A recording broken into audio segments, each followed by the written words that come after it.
السلام علیکم۔ کپتان کی ایک گیند پر 2 وکٹیں۔ آج سینٹ میں corrupt mafia P D M کو عبرتناک شکست ہوئی ہے۔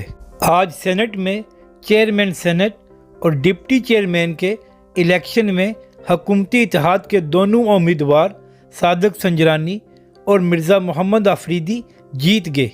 چیئرمین سینٹ صادق سنجرانی کی جیت کی وجہ یوسف رضا گیلانی کے 7 ووٹ بنے جو ضائع ہوئے، اور قسمت کا کھیل دیکھیں، یوسف رضا گیلانی بھی سینیٹر اس لیے بنے تھے کہ حفیظ شیخ کے 7 ووٹ ضائع ہوئے تھے، یعنی کہ قسمت نے ایک ہی ہفتے میں پلٹا کھا لیا ہے۔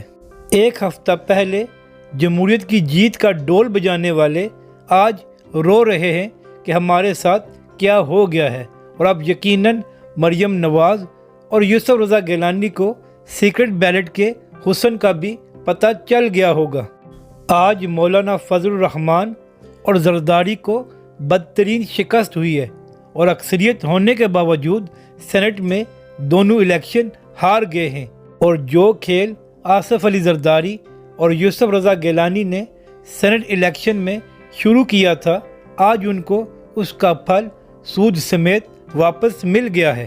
آپ اس کرپشن بچاؤ مہم پی ڈی ایم کی بے شرمی دیکھیں۔ آج سوال کر رہے ہیں کہ صادق سنجرانی اور مرزا آفریدی کیسے جیت گئے، سینٹ میں تو ہماری اکثریت تھی۔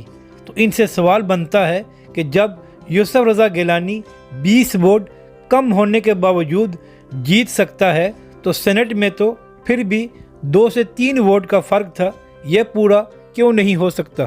کپتان نے پی ڈی ایم کو بڑی اچھی طرح سمجھایا تھا کہ اوپن بیلٹ کر لو ورنہ تم لوگوں کو بڑا رونا پڑے گا، مگر یہ لوگ ایک سیٹ جیت کر خوش ہو گئے تھے کہ ہم نے تو میدان مار لیا ہے۔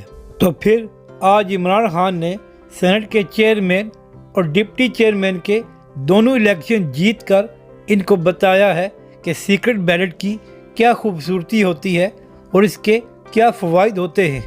جس دن یوسف رضا گیلانی سینیٹر بنے تھے تو مریم نواز صاحبہ نے ٹویٹ کی تھی کہ آج ووٹ کو عزت ملی ہے، تو اس حساب سے آج تو پھر ووٹ کو ڈبل عزت ملی ہے۔